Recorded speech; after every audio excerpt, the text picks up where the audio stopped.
segmen 3 kita akan lanjutkan.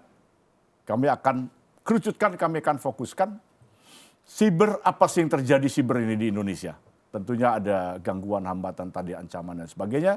Tidak lepas juga kita akan sedikit berbicara tentang adakah regulasi yang bisa mendukung tentang bagaimana kita menggunakan siber ini secara benar.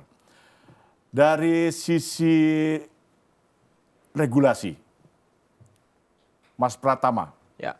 ini kan data pribadi masyarakat Indonesia ini konon katanya Ya. banyak diperjualbelikan. Mungkin data saya pun sudah ada di tempat orang lain. Udah pasti ada. Dan ini kan sangat-sangat riskan buat sebuah bangsa.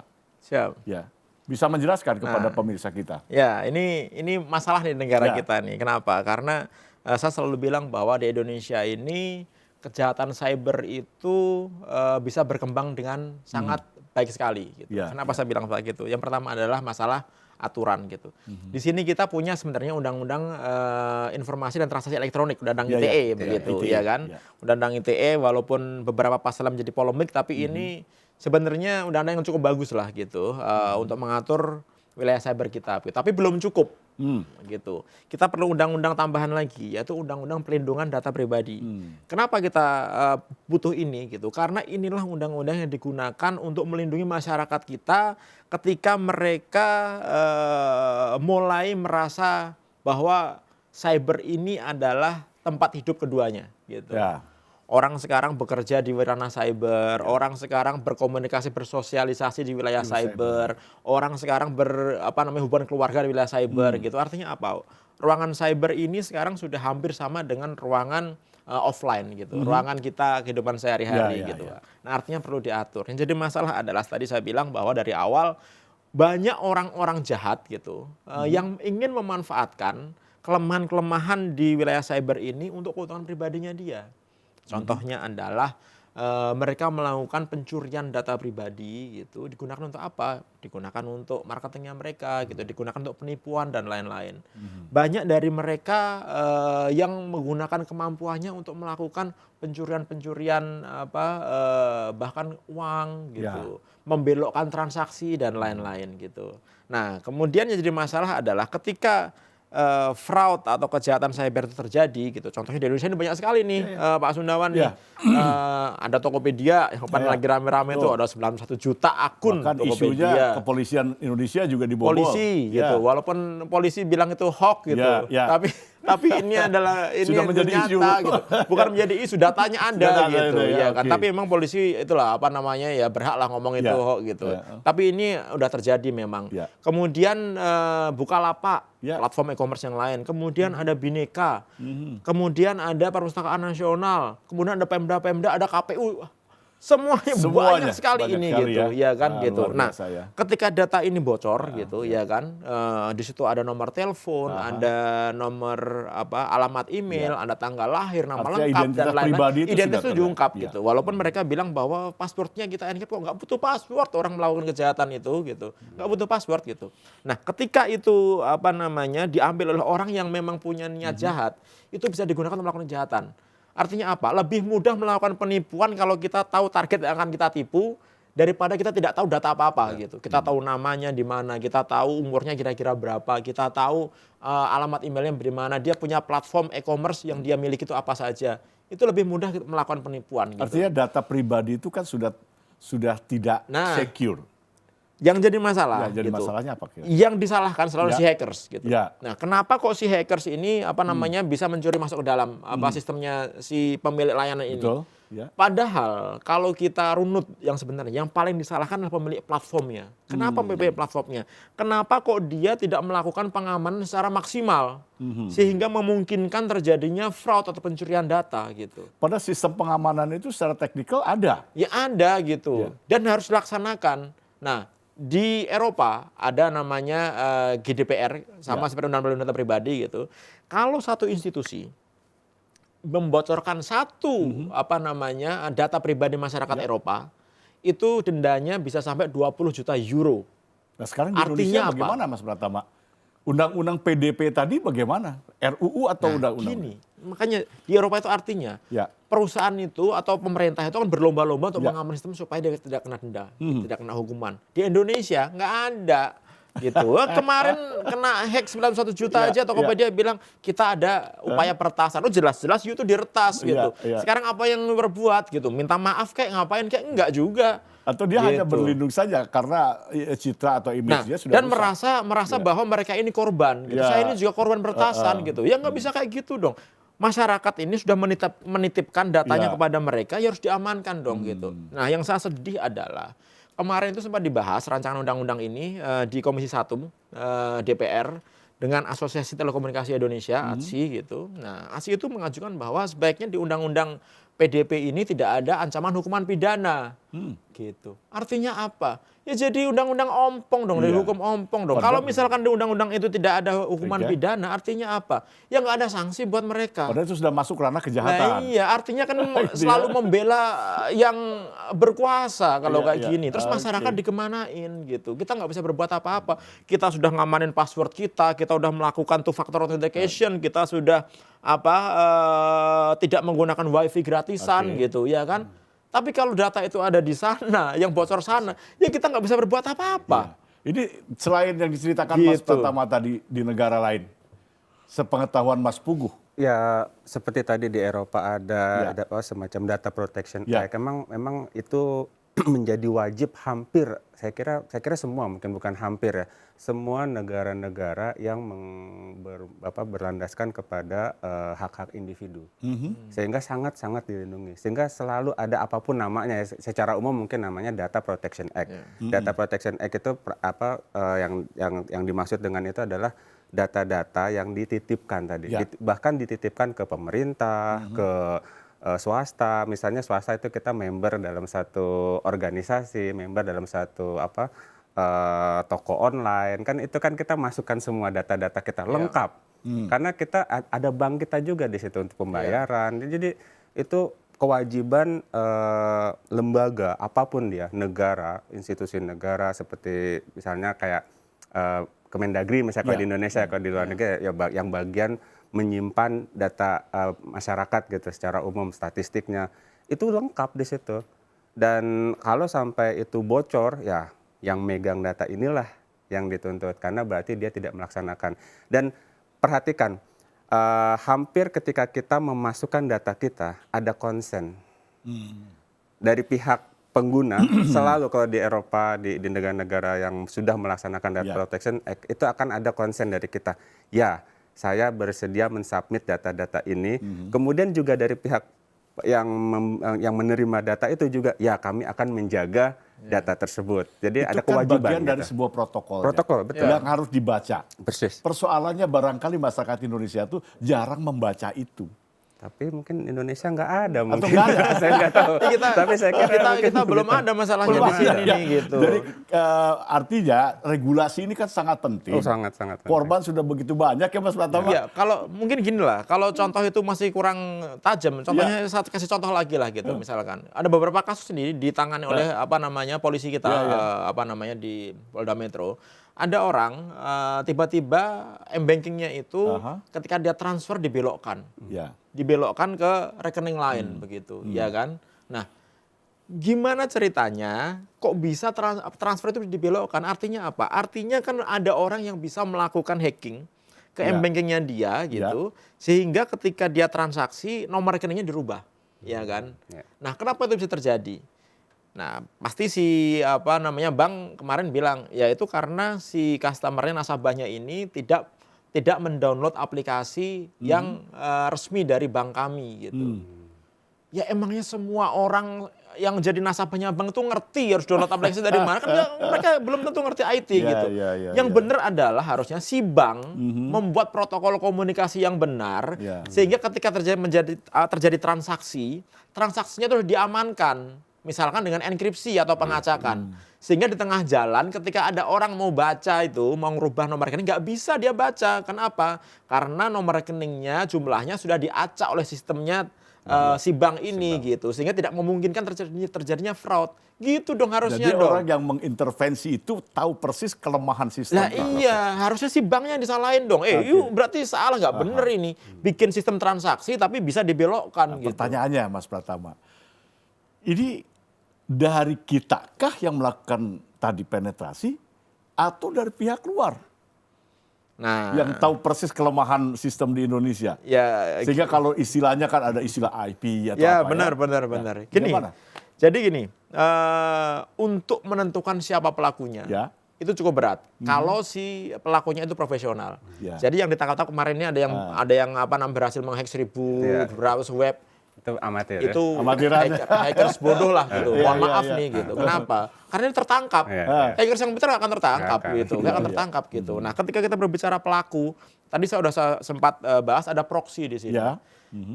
Susah bagi kita untuk mengetahui kira-kira siapa pelakunya hanya dari tujuan atau source dari si pelaku tersebut. Ya. Artinya apa? Bisa aja orang Indonesia dia pakai proxy di Vietnam Ya. dan nyerang dari Vietnam untuk melakukan penyerangan gitu. Itu bisa jadi terjadi. Ini terjadi ketika tahun 2013. Kita ini dinobatkan menjadi negara nomor 3 yang paling banyak melakukan penyerangan. Indonesia. Indonesia gitu. Wah, saya itu bangga nih. Oh, kita IP Indonesia. IP Indonesia. Nah, itu Wah, maksudnya. kita bangga nih. Wah, hackers kita banyak sekali nih Ya. gitu. Kita hebat nih gitu. Tapi ternyata apa? Setelah dicek, ternyata melakukan penyerangan itu adalah bot. Ya. Artinya apa? Ada jutaan komputer di Indonesia yang Sudah disusupi oleh bot gitu Ya. dan digunakan untuk melakukan penyerangan.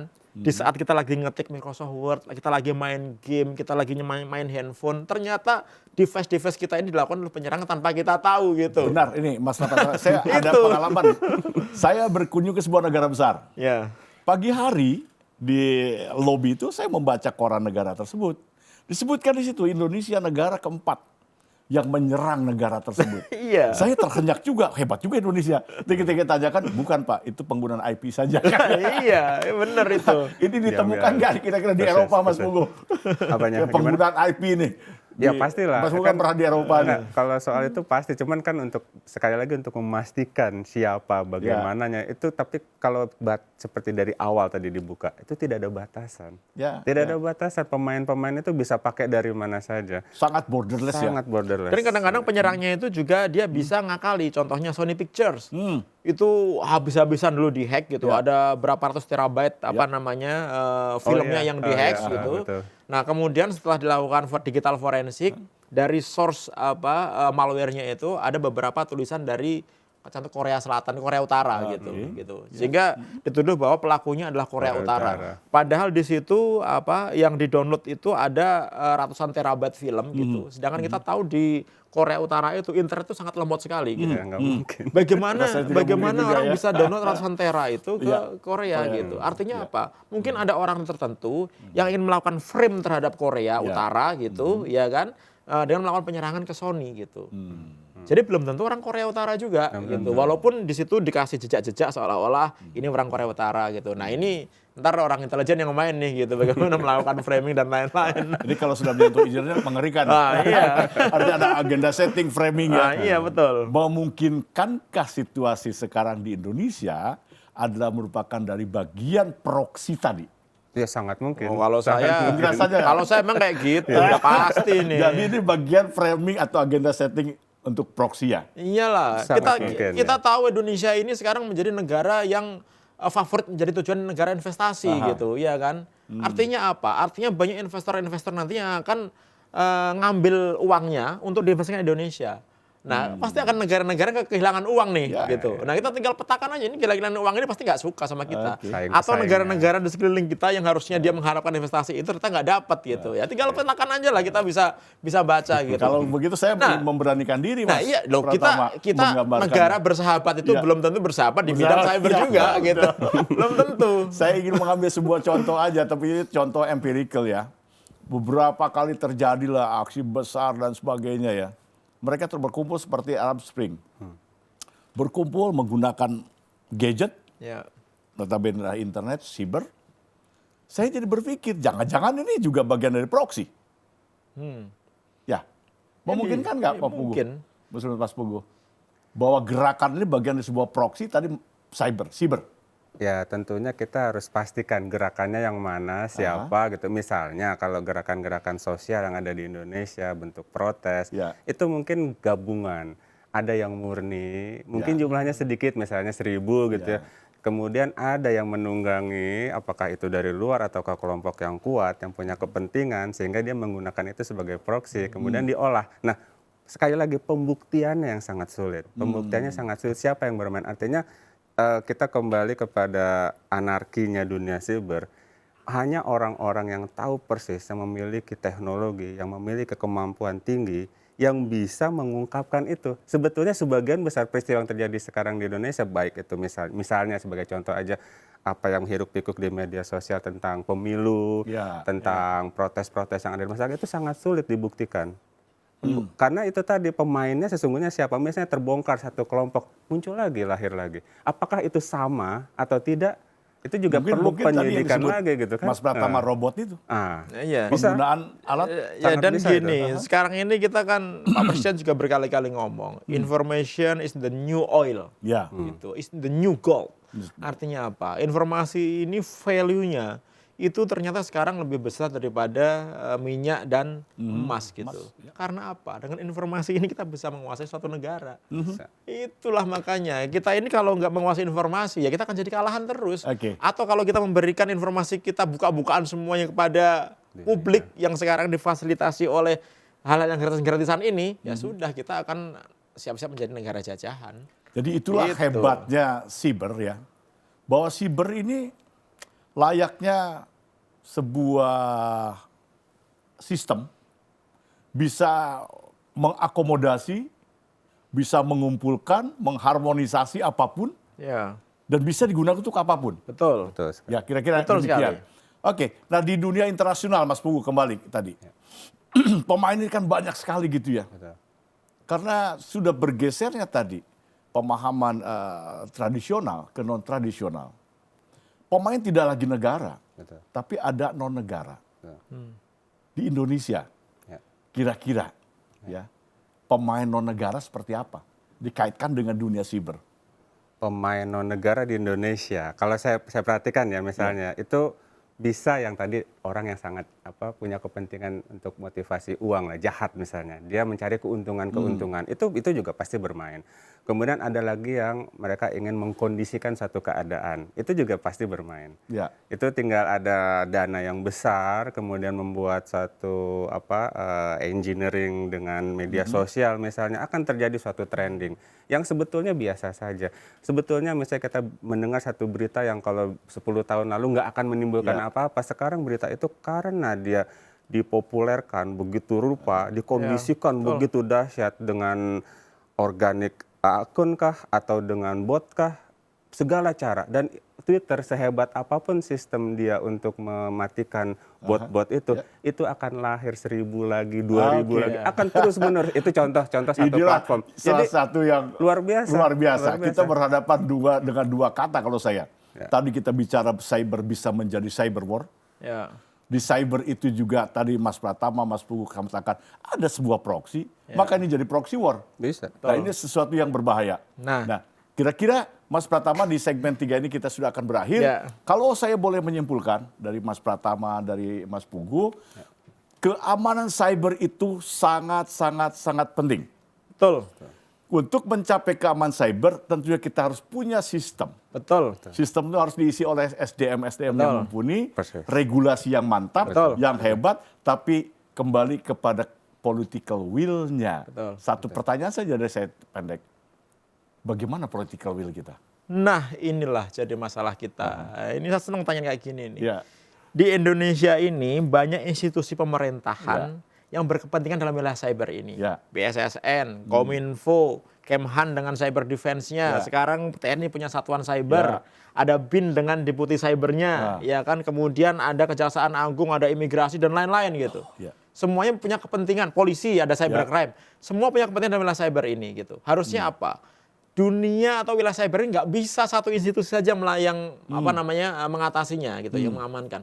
harusnya ada koordinasi di sini, ada kolaborasi di sini gitu. Nah, ini adalah kata-kata yang cantik dan indah untuk dilakukan, tapi sangat susah Sulit sekali untuk dilaksanakan, ya. dilaksanakan. Sampai detik ini gitu. Nggak ada tuh mereka-mereka itu duduk satu meja ngomong bagaimana pembagian wilayahnya, tanggung jawabnya apa, nggak ada ini. Minimal mengharmonisasi Gitu. dulu lah Iya, sebelum kolaborasi. semuanya berpikir bahwa oh saya bisa ini, oh ini saya bisa, oh ini kepentingan saya, oh ini bisa gitu. Ya, Akhirnya apa? Akhirnya mereka melakukan itu secara parsial gitu. Sehingga apa? Kalau kita tahu tadi udah kita bahas begitu banyaknya ancaman, terutama mengancam negara kita, mengancam masyarakat kita. Kalau stakeholder ini tidak bersatu, tidak berkoordinasi, akibatnya apa? Masyarakat akan dirugikan gitu. Oke. Nah, itu. Itulah kira-kira pemirsa bahwa cyber luar biasa penting. Kita sudah mendengar dari kedua pakar ini, sudah disimpulkan oleh Mas Pratama betapa Indonesia seperti itu. Yang terpenting adalah political will dari pemerintah Indonesia dan masyarakat Indonesia bagaimana mengamankan dirinya dan negara ini. Baik, Mas Pratama, Mas Pugu, terima kasih atas kehadirannya. Si hello dengan pemirsa, kita akan Terima kasih. berjumpa lagi kasih. nanti. Terima kasih. Demikianlah pemirsa, bincang-bincang kita bersama di program Bersama Pakar. Kita akan berjumpa lagi di program Bersama Pakar di segmen yang lain. Tetap bersama Mata Indonesia Televisi, matanya Indonesia.